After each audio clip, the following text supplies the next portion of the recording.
Dito nga sa araw na to guys, ang ganda ng laban namin dito.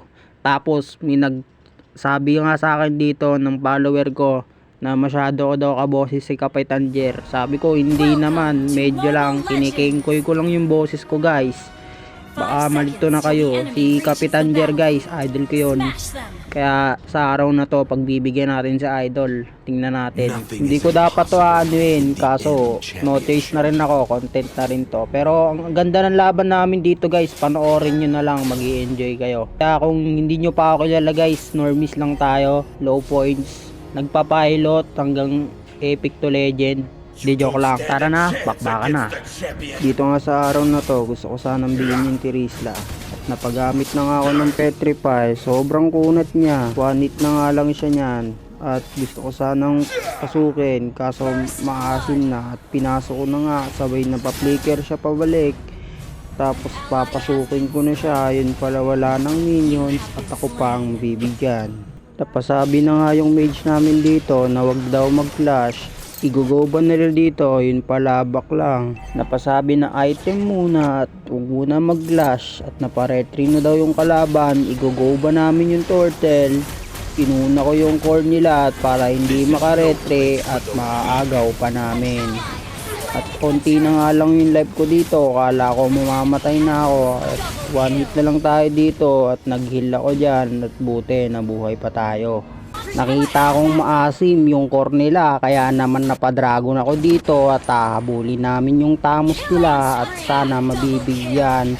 At nabigyan nga ng aming alpha at gusto namin pumush sa mid, kaso back na lang muna. Nakita naming masyadong maasim yung alpha at nag-cut lane pa siya at hinabol siya ng alpha. Akala namin mabibigyan namin siya at wala nga ako ditong ulti at mapapa back pa siya.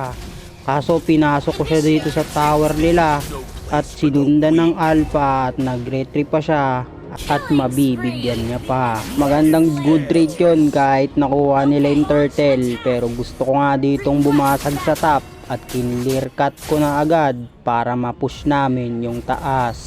Kala ko nga mapupush ko na yung taas, kaso low health na ako dito at nagpapasive muna tayo dito at napagamit ako ng dragon at mapapabak lang muna. Pero syempre masyado tayong bida-bida dito at tinitingnan natin, sayang kasi yung clear, kaya naman hindi ako nag-back dito at gusto sana akong bigyan ng Tirisla, kaso napapurify na ako dito para hindi niya ako mabigyan. Akala ko nga magbabak na siya dito at napa-respo na yung kakampi ko at gusto nga namin siyang bigyan kahit low health na ako at yun, masyado siyang maasim, kaya yun, mabibigyan pa namin. Load pa yung Tamus, akala niya mabibigyan niya ako at siya rin ay mabibigyan, kaya back na lang muna.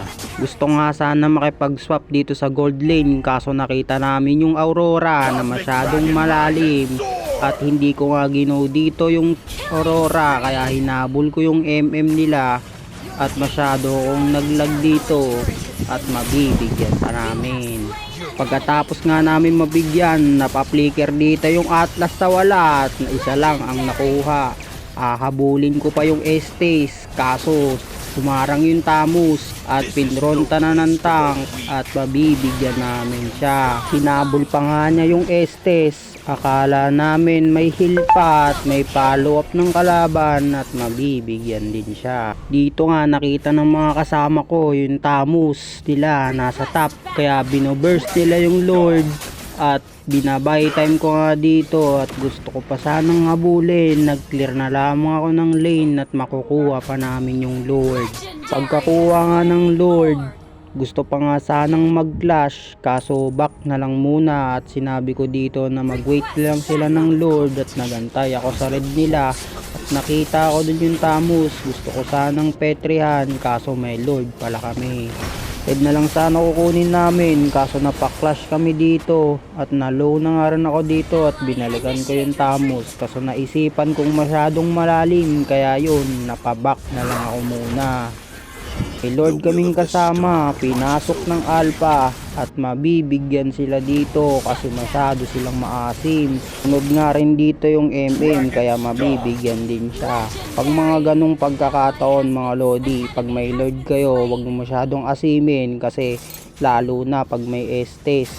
Kaso gusto ko sanang habulin kasi low life na sila at yung Tirisla nila ang bagal maglakad. Iniwan na siya ng tamos nila. Mabibigyan na namin dito yung Tirisla nila. Nakaisip ako ng paraan. Gusto ko sanang maglalim para makuha yung Estes nila at hindi ako nakita ng mage nila.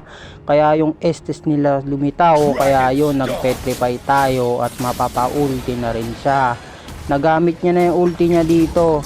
Tapos nag-flash na lang sila bigla, pumasok yung MM nila, yun nabigyan namin, tas pumasok din yung Tirisla at mabibigyan din namin.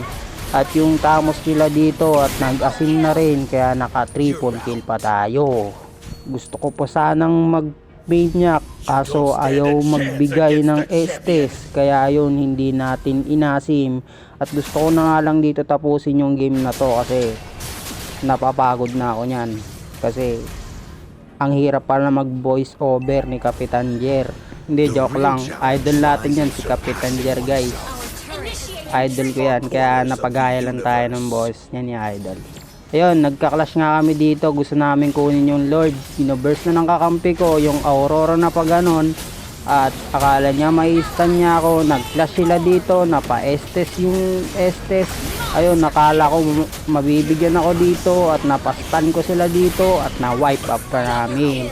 Kaya dito sa game na to, yung Tirisla nila, hinabol ng tank namin at ayaw pa uwiin at nirekta na nga namin to ng mid. Sabi ko, habulin na lang niya. At yun, nag-mid na kami ditong tatlo. Puputok na ba? Yun, pumutok na pala. At may kasama pang minion, mapapaklear pa kami dito. Dito nga sa time na to, akala nga namin matatapos na namin dito. Ang kaso, nakapag-dep sila dito, kaya isa-isa kaming na-stun at na-stun na rin dito at kapi pa ang nabigyan. Dito nga, pinaparetreat ko dito yung MM namin kaso masyado siyang advance dun sa laning. Tapos nakita namin sa taas yung tamos, nirekta namin yung taas para mabigyan yung tamos nila. Na-stun ng Alpha at tumatakbo yung tamos. Mabibigyan ba namin sila? Kaso back na lang muna. Kaso nag-clash sila dito kaya napadragon na ako. At inikot-ikutan ko nga lang sila dan. Kaso kami pa ang mabibigyan. Kaso yung brody namin sa gitna, ayoko silang pauwiin kaya nilabanan ko na lang muna. Kaya naman yung game na to guys, akala ko matatapos kami, ayun pala sila pa ang mabibigyan. Kaya sa mga gustong mag-follow dyan guys, follow na kayo. Low rank lang tayo guys, XP laner. Yusong lang alam, joke lang. Peace out mga lods. Thank you mga lodi.